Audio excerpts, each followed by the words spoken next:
Hello everyone and welcome back to From Our Basement Gaming. Hey everyone. We are back with part 3? Yes, yeah, 3 the third of our episode. Dragon Warrior, aka Dragon Quest Let's Play. Yep. Goodbye now, Axel. Take care and tempt not the fates. Tempest. Yeah. Yeah. That's why I complain about this version of English I do too. being inserted. I do too. I was very upset when I watched the trailer of Dragon Quest XI and I realized the voice acting. It's always Is been this way. Yeah, so realizing that it was localized this way from the first game, I'm like, oh, great.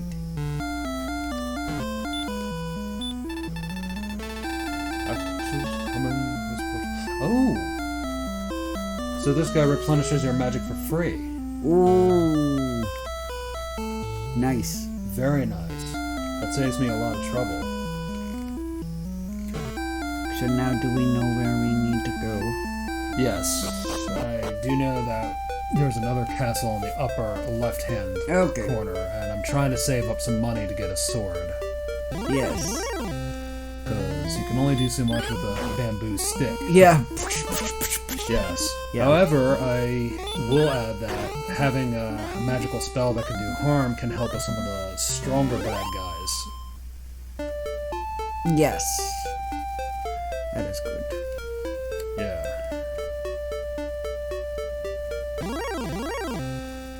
So, I know the slimes are a big part of this franchise. that they are.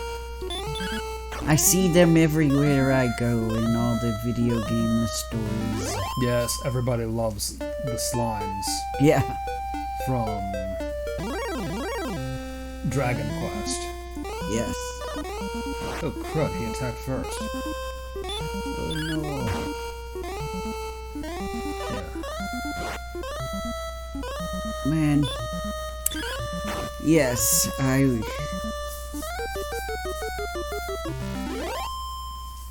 Good. I was just remembering, because I watched somebody have do a video of the most popular anime opening in the years. I think they started at 1974 to 2024. But it gave me flashbacks of how biased the top 10 anime opening videos are, and I'm like, okay, what I want to know, I'm sure with the 70s and even 80s they were going off of Japan, but I want to know, with the more recent stuff, were they going off of the Japanese views, the American views, worldwide views, or how were they deciding it? Because I couldn't help but feel like it was a bit biased. I mean, then again, I like a lot of the stuff on there, but there were a lot that I'm like, overrated. I don't know. Or I think the sad thing is there are a lot of bad anime with good opening things. There are a lot of popular anime that are bad and have good opening things. That's my opinion, by the way. Don't be too offended, but there are a few. And then there are good popular anime where people really like the opening and I'm like, no. Do you guys mind? Can I give you a hot take? Do you guys mind a hot take? Sure, give a hot take. Okay. I'm not a huge fan of the Cowboy Bebop opening. Yeah. Big hot take. I know. That's okay. That was a painful hot take. I know. Now I haven't seen Cowboy Bebop, but I assume it's a good anime. I've heard things about it that I'm like, it's not really my thing, so I haven't really watched it. But I'm sure if I watched it, I'd be like, yeah, that's a good anime. But I don't know. I felt...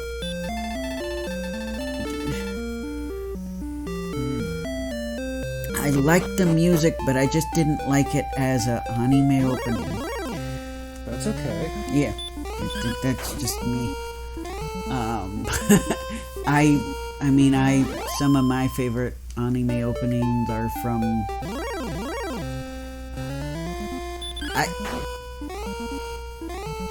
I hesitate to say obscure because there are some stuff that I liked that I thought were obscure, and people are, that's not obscure, you stupid. They called you that? Not stupid, but they would act that way, you know. They'd be like, that's not nice. Like, oh, everybody knows that. It's like, really? Why don't they talk about it then? So, I mean, not obscure. I guess I could say relatively obscure or relatively forgotten. Some of my favorite anime openings are from anime that are forgotten or not really talked about anymore. Like, really, one of my absolute favorite anime opening themes is from Key the Metal Idol. And that's one where, like, it's an absolutely beautiful anime. It's a OVA, so not a lot of people are familiar with it. Or maybe they are and they've seen it and they just forgot about it. Or, like, they forget. That's kind of sad. Yeah, but at least with Key, I did find way back in the day, like 1 or 2 YouTubers who actually talked about it. Thank you guys so much. I was like crying. But it's not like talked about to this day type of thing, you know what I mean? And it's a shame because the company is really popular. The animation company that did Key would go on to do Naruto. So, you know, it's the same people who made Naruto, the anime anyway, obviously written by somebody completely different, but yeah, the same studio. Yeah. So, and that's shocking, and I'm almost like, I was shocked too, because I didn't know for the longest time that it was that same studio. Because to go from something like that to something much more mainstream was kind of shocking. That is shocking. Yeah. It's one of those things where it was a late 90s anime that we didn't get over here until like 2001, 2002-ish, I think. So I saw it in like around the time when I was starting to branch out from what I was seeing on Cartoon Network. You know, because I was starting to slowly be able to have access to stuff outside of edited on TV, made for kids type of stuff. I think yeah, if you understand. Understand completely. Yeah. And because at the time, actually, it's a very interesting case with Key the Metal Idol because at that time, I saw a fan subtitled version of the show, so I actually saw it like literally right before That's cool. it came out here, like almost exactly after I finished watching it. I saw it in like Suncoast Video. All of the sudden. So yeah, that's a weird, rare case where I saw it like right at the right time. That's kind of cool, I have to be honest. Yeah, I was shocked because usually I'm late to the party with like all anime pretty much. So yeah, that was a weird case of being semi-early / on time. But yeah, is another anime that kind of like shaped my interest in stories that are a little more on the tragic end, a little more on the real angsty, the real angsty, not real angsty. You know what I mean? Right. I And know what you mean. end of things.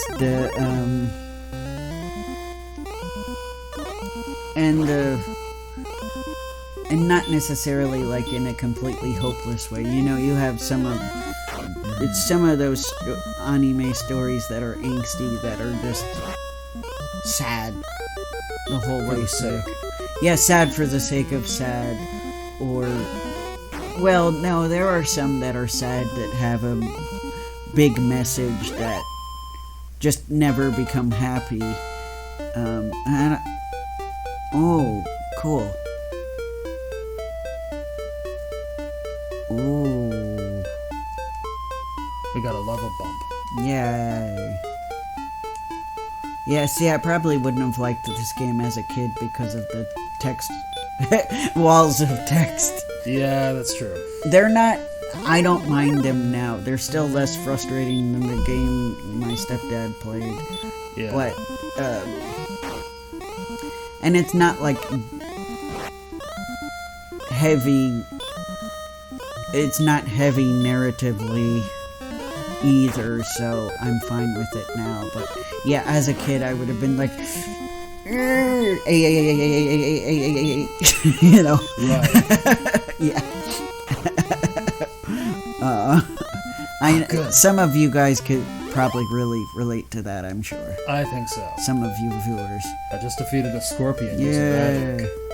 Although, I don't know. Some of you might be like, you might get your tea and you're just like there reading and you're like engrossed in it and drinking your tea like you're reading a nice book. So, Right. you know. In a way, yeah. Admittedly, I didn't always have the freedom to play a lot of RPGs as a kid, so... Right. The family members you had didn't really have them. Right. I feel like a lot of people who played RPGs around this time were older than us. Yes, that is, Yeah. I think, a gimme. Yeah. So, like... Although... Some people in my family, like, I found out my uncle played the first 2 Legend of Zelda games. That's cool. Which immediately upped his cool factor a lot for me. like when he saw that we were playing Legend of Zelda 2 Adventure of Link, he's like, oh yeah, I remember playing that, playing that with my son, and I'm like, oh, awesome. Nice. Like right away. And Yeah. like, that's cool. So yeah. Yeah. At times I felt that sometimes my cousins weren't always in the best of mood to play a game like this, so... Yeah, I think, it's more strategy driven, more... Yeah. Definitely a slower pace than, say, a more action or, platformer like Mario. Oh yeah. Mario was very popular at that household. Yeah.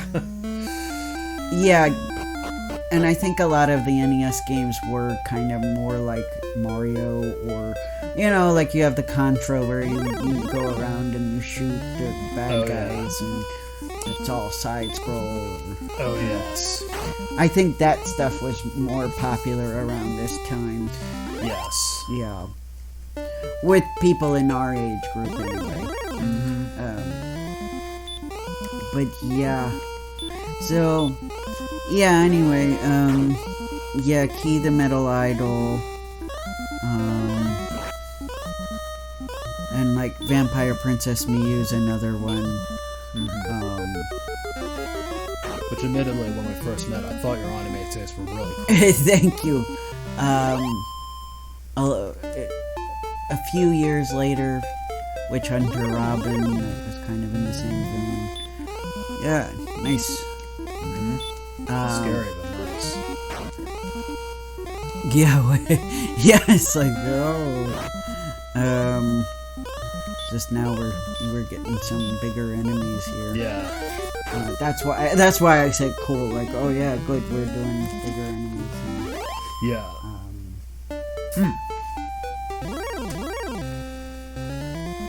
But not, Almost close to getting that sword. I can feel it. yes.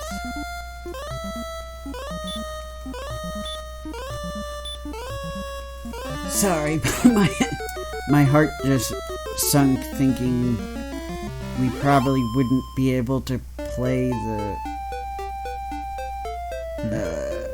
we would probably have to play the Mother games on the Switch, because they're probably insanely expensive. So sorry, I just had a moment where I'm like, oh. Do you have any of them? Do you have, like, Mother 2? The US version? You know, Earthbound. Right. I'm thinking about that. I might. Because you were more familiar with the box art than I was, so I almost had wondered if you did have it, because I'm kind of afraid to look it up, guys. I think it would probably be very expensive. To get the original Super Nintendo game? Yeah. I know I have... Especially since it was marketed in a really poor way. Yes. I know that let's see, that I might have it on Wii U. Well, I mean, I have it on Switch too. Because we have access to both of them on Switch. Right. But, my heart sunk thinking, oh, we can't play on the original console. The Super NES? Yeah. Right. I mean, we have the Japanese one, but that's not going to help us now. For the channel. Right. You and I both played through Yes, Mother we did 2 play in Mother 2 Japanese. in Japanese, yes. That was a fun moment in our days. Yeah. It really was. So, as it was originally intended. Yep. And then the original Mother series, which was repackaged as Earthbound Origins, because for some reason they released it second. They did. Because I guess they were like, oh, this isn't going to catch on. And then they see the second game and are like, we should try it. And Yeah, that, and they were like, we demand you release it on Super Nintendo. yeah, and they're like, no. And they're like, fine. Which is sad because Mother 1 almost got released here as Earthbound 1. Yeah. I'm going to do it. I'm going to look it up. No, the video game. Sorry, I'm laughing because I did Earthbound and it gave me Earthbound Trading Company. No. No. 1994. Okay. Wait. Is this another game that's having its anniversary this year? Yeah. Yeah, 1994. I think it's up here. But this is the second one. Mother 2. Talk. Alright, so... what do you got? How much is your sword? Copper sword, 180. Yes. Expensive. You can get a generic version for $35, but that seems to be code for homebrew. Oh. Reproduction? Probably. They probably put the original game thing in a new cartridge. Earthbound Halloween? What the heck does that mean?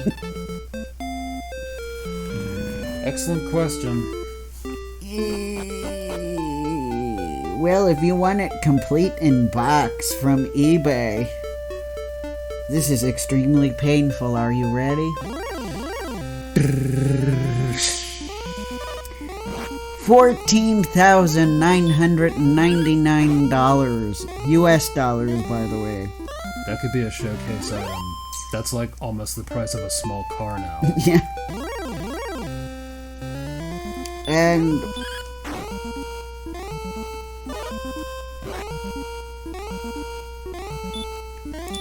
reproduction. Okay. So just the cartridge looks like it's worth 400.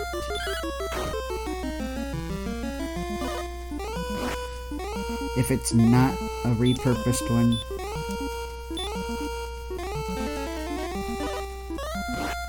But oh my gosh, all the repurposed ones.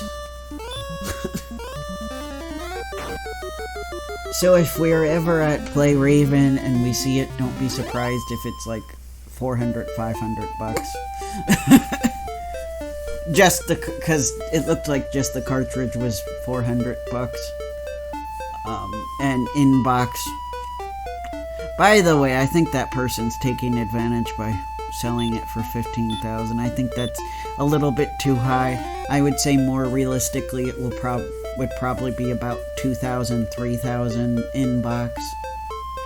Unless you literally have a mint sealed copy, which has never been opened in 30 years. Which, how the heck would you have done that? Did you steal it from Kmart or Walmart? You stole it, you shoplifted, and you had it in a vault somewhere. Yeah, most likely an employee. Yeah. Stealing it. I mean, yeah, shoplifting. People shoplifting at the store, that's a problem. Shoplifting from the staff? Right. Oh boy. Or you put it on layaway.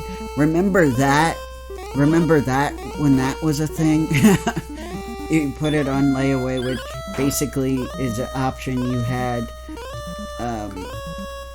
when, like, you would, like, buy it later, and they would give you, like, a bit of a discount for,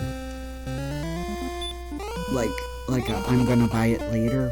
I don't remember exactly how that worked, but my mom would do that all the time because she would do the holiday shopping early. She'd, like, want to get it before everybody else, like, bought a bunch of stuff, but she didn't always have all the money right then and there, so she would put it on layaway so that she could guarantee it wouldn't get out of stock by the holiday season. That's cool. And she could, like, pick it up closer to the holiday season. Yeah, you know, stores used to actually be convenient, but, you know. Yeah, like everything else. Yeah. I know people are like, oh, everything's so much more convenient than it used to be. It's like, no, not Some everything. Things, but not everything, yeah. No, a lot of corporations have gotten greedy and taken away privileges that we used to have. Like being able to rent movies and DVDs, and, you know, before that you could rent video games, and they took away the ability to rent video games first. And I said nothing, did I?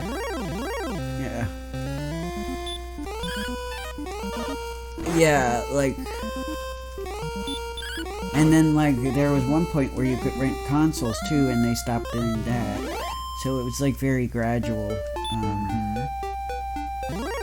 I think there exists subscriptions, online subscriptions, where you can rent stuff and play it until you're, like, done with it. But I think that's probably a really expensive monthly subscription. Yeah. So, yeah, I was always like, wow, I don't think I'll ever be privileged enough to do this kind of thing. But I wouldn't be surprised if some up-and-coming YouTubers that maybe didn't have, like, the availability to buy everything might have done something like that. I could definitely see that being a thing. I don't know if they still have them, though. I don't know if, but I know at least 10 years ago they still existed. But anyway, yeah, some things have gotten more convenient, but store things, there are certain privileges they've taken away from us. Yes. So anyway, I guess another way is if they put it on layaway and then they bought it, but then for some stupid reason they never opened it up. Maybe because they're like, one day this will be worth a crap ton of money, and they were right. Yep. They were right. Hurt this guy.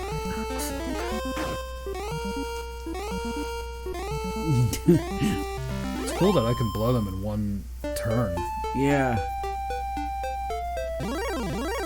So where are we going, by the way? Well, I was talking with some of the villagers in the village that I was going to get to, and they mentioned that the princess was taken somewhere out in the east. Oh yeah, I vaguely recall that. Yeah. Okay, just trying to kill some bad guys and then save and then figure out where out east this princess was taken. I do like that you can just save. Oh yeah, That's nice. I love the saving. I think it's any castle you can save the game. Yeah, that's really nice. Yeah. Are you paying attention, Final Fantasy? No, I'm kidding. Yeah. I'm sure the later games fix that, but It does make me wonder if in Japan did Dragon Quest have the slight edge over Final Fantasy? I don't know. I think I'd have to do some research, but I'm of the opinion, I don't know about back then, but I know when I was in Japan, it was very obvious that Dragon Quest is insanely popular there. Yes. Like, you could not escape it. Yeah. Just like you can't escape Final Fantasy over here, you cannot escape Dragon Quest in Japan. So it might be an oddity where Final Fantasy has a bigger fan base in the West. Yeah. I mean, Final Fantasy has a huge Japanese fan base as well. Oh yeah, But they've got fans there too. it almost feels like... I almost feel like there was more promotional stuff for Dragon Quest all over Japan than there was for Final Fantasy. Yeah. And I almost wonder if it's because Toriyama's art style is more like family friendly, I think. or comes across that way. So they just tend to use that a lot more in the ads than Final Fantasy's currently more realistic style. Right, because I have a feeling that for the family-friendly, like Dragon Ball Z style animation equals more mothers and fathers are going to buy this game for their sons and daughters. Yeah, whereas I feel like the more gritty, realistic look of the modern Final Fantasy games comes across as skewing to a teen and older audience. Like a teen and an adult even would be like, yeah, Final Fantasy, but... Yeah. And I say modern Final Fantasy because I feel like Final Fantasy 6 and earlier looked more like, your traditional, almost kind of more generic, no offense to the earlier games, Final Fantasy. I know the concept art was a little more realistic and beautiful, but in terms of how the in-game stuff looked, it was a little more typical RPG looking. I mean, I think by 4, 5, 6 it was starting to look more like the concept art, but... Right. I do think that too, because by the 16-bit days, the graphics look more like the characters on the cover, whereas on the... Back in the NES days, you had to take some creative liberty. Yeah, I guess that's what I'm getting at, and I feel like in the SNES days, it was not as big of a deal to look that way, whereas once we got into the 3D era, we definitely saw this separation of the family-friendly and skewed towards teens and older, like the more edgier look. Yeah. That seemed to pop up more as a differentiation when 3D was new. I mean, we still had a little bit of it before then, but that's just me anyway. I realize we're actually out of time. Yeah, we're pretty much low, yeah.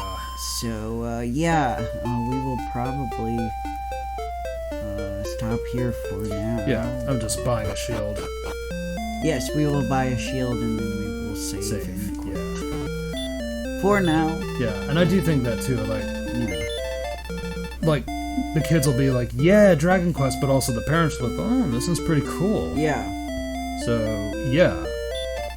I think that should be. Yeah, exactly, and that's what I mean by family friendly. I don't mean for little kids. Right. You know, I don't mean like that. I mean like all generations will want to play. Yeah, and I feel especially in those days, if all the generations want to play, you're gonna buy it. If your teen son who likes to oogle at pretty anime girls wants it, yeah, that he's gonna have to buy it with his own allowance. Yeah, it's kind of one of those things like the older brother could teach the little brother how to play. Yeah. And maybe the parents would, if they're gamers, would play. You know, that type of thing. Maybe not the grandparents, but you know, you never know. True. I'm reminded of that old lady who played Nintendo as a hobby and she was still sharp. Yeah. See, video games can be good for your brain. Anyway. Yeah. See you guys later.